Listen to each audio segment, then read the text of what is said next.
Right with Raju sir के YouTube channel पर आपका एक बार फिर से स्वागत और अभिनंदन करता हूं। और बकरीद की भी आपको ढेर सारी शुभकामनाएं हमारी तरफ से और इस चैनल की तरफ से। जिस तरीके से कंटिन्यू आप इस चैनल से जो भी वीडियो बन रहे हैं वो आपके आगामी पेपर के लिए बहुत महत्वपूर्ण वीडियो हैं। और जिस तरीके से चौरसिया सर ने तीसरा स्टेप आपका ख़त्म किया वीडियो में आपका संविधान को लेके और लगातार जारी है संविधान के टॉपिक से, मैं आपसे फिर एक बार रिक्वेस्ट कर रहा हूं कि उनका वीडियो आप जरूर देखिए, जो कि आगामी पेपर जितने भी होने वाले हैं जरूर आपको इम्पॉर्टेंट होगा। और हमारा जो टॉपिक चल रहा है आपका हिंदी में रचनाएं पे टॉपिक चल रहा है। इससे पहले हमने आपको 8-10 रचना बता चुका है, यानी कि 8-10 रचनाकारों को मैंने बता चुका है। ठीक है, तो आज मैं आपको बताने वाला हूं अयोध्या सिंह उपाध्याय के बारे में। जैसा कि आज इस समय आप सब समझ रहे हैं कि अयोध्या नगरी की क्या माहौल चल रहा है। ठीक है, हमारे प्रधानमंत्री जी 5 तारीख को आने वाले हैं, तो इसी कड़ी को जारी रखते हुए मेरे दिमाग में ये चला कि हो सकता है अयोध्या सिंह उपाध्याय से भी रचना आपसे आगामी पेपर में बन सकता है। ठीक है, तो आप जानते हो कितनी निराली बातें हैं, कितनी अच्छी बातें हैं हमारे अयोध्या के बारे में। ठीक है, पूरा विश्व जानता है अयोध्या के बारे में। तो कुछ रचनाएं हैं अयोध्या सिंह उपाध्याय की जो कि आगामी पेपर में बहुत इंपॉर्टेंट है। बस आपको कैसे याद करना, ये दिमाग में कैसे रहेगा वो हमको आपको बताना है। तो अयोध्या के बारे में जितनी चीज़ें हैं सारी प्रसिद्ध है, सारी चीज़ें आप जानते हैं, चाहे वो अयोध्या का प्रेम हो, चाहे अयोध्या का रस कलश हो, चाहे अयोध्या का चोखा बाटी हो, यानी जितनी भी सारी चीज़ें हैं वही तो रचना है ये किसकी, अयोध्या सिंह उपाध्याय की। पढ़ने की जरूरत ही नहीं है, बस आपको समझना है और समझने पे आपको सारी रचना आपके दिमाग में ही हो जाएगी। ठीक है, चलिए शुरू करते हैं, बताते हैं आपको, चलते हैं। अयोध्या के बारे में बात करेंगे तो अयोध्या से निकल के आता है ये इतनी रचनाएं अयोध्या सिंह उपाध्याय से, यानी कि इनकी पहली रचना जो बनती है वैदेही वनवास। यानी कि अयोध्या से अगर जुड़ी कोई बात आती है तो सबसे पहले हम वनवास की बात करते हैं। 14 वर्ष की लिए राम वनवास भी गए थे, तो अयोध्या से अगर जुड़ेगी तो अगर वनवास की जिक्र अगर करेंगे तो यहाँ से एक रचना निकल के आती है वैदेही वनवास। ठीक है, क्या आएगा, वैदेही वनवास। पूछेगा आपसे वैदेही वनवास किसकी रचना, आपका अयोध्या सिंह उपाध्याय। तो हम लोग अगर अयोध्या की बात करते हैं तो सबसे पहले किसको जोड़ते हैं, वनवास को जोड़ते हैं। ठीक है, वनवास जाने के बाद सारी कहानी स्टार्ट होती है। ठीक है, चलिए उसके बाद जब वनवास से वो विजय करके लौटते हैं, कौन, श्री राम जी। जब वनवास से आप 14 वर्ष का काट कर आते हैं तपस्या वहां से, तो विजय करके जब लौटते हैं तो विजय से हम लोग याद करके प्रद्युम्न विजय। ठीक है, विजय करके लौटते हैं तो प्रिय प्रवास, यानी सभी लोगों को अत्यंत प्रिय लगने लगते हैं, कौन, राम जी।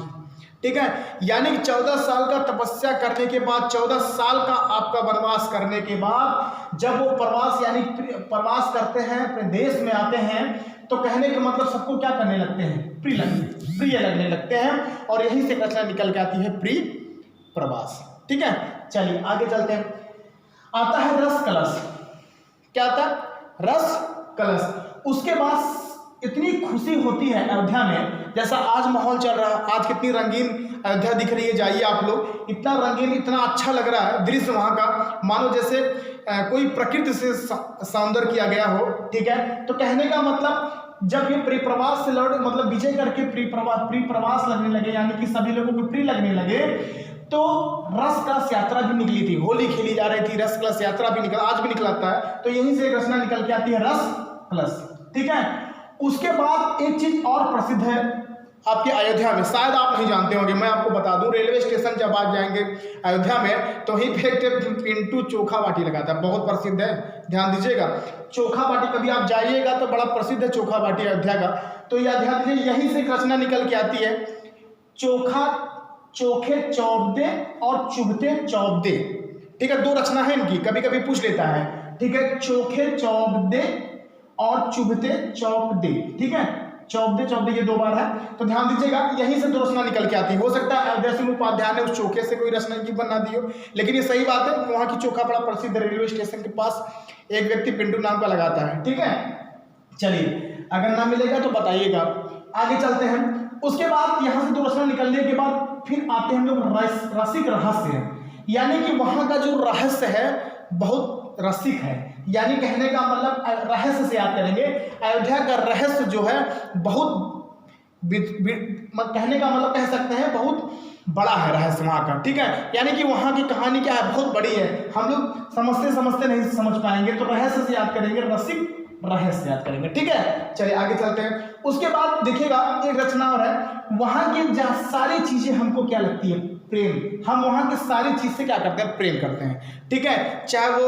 वहां की 14 वन की वनवास की मैं बात करूं, चाहे सीता की रसोइया की बात करूं, चाहे सरजू जी की बात करूं, चाहे चोखा बाटे की बात करूं। ठीक है, यानी जितने भी सारी चीजें हैं वहां पे, सारी चीजें हमारी क्या हैं, हम सबसे क्या करते हैं, प्रेम करते हैं। यानी अगर आपको प्रेम शब्द कहीं पे दिख जाए, किसी भी रचना में प्रेम शब्द लगा हो, तो सीधे क्या मार देंगे, आपका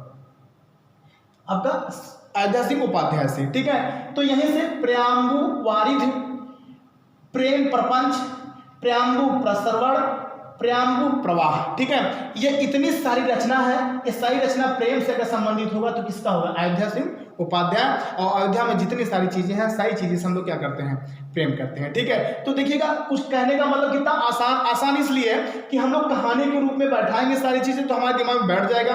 अगर कभी भूल भी जाएंगे तो हमको चोखा बाटी वहां पे याद आएगा, वहां का वनवास याद आएगा, वहां से जो जो चीजें हम प्रेम करते हैं वो याद आएगी।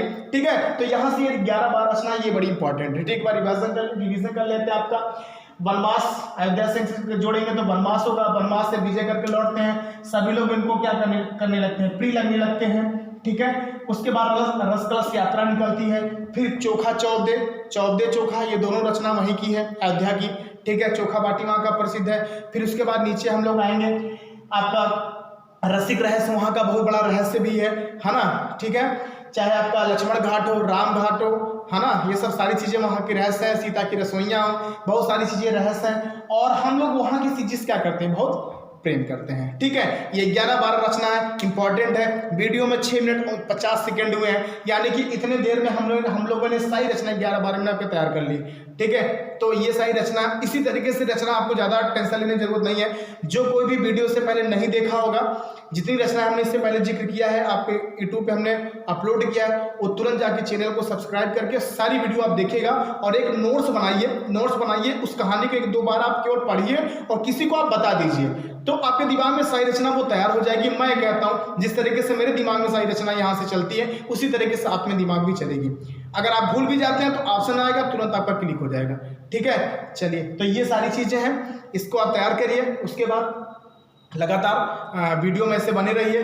ठीक है, उसके बाद आप भी अगला वीडियो जो इसके बाद फ्यूचर सर जी लाएंगे, वो संविधान के आगे आपका जो भी तीसरी टॉपिक से लेकर चौथे टॉपिक में जाएंगे वहाँ से। तो आप लोग वीडियो देखते रहिए और जैसा भी रिस्पांस आप लोग दे रहे हैं बहुत अच्छा दे रहे हैं। ठीक है, तो इसी तरीके से बने रहिए। आज के लिए इतना ही। ये रचना आप तुरंत याद करिए और लिखिए। ठीक है, धन्यवाद।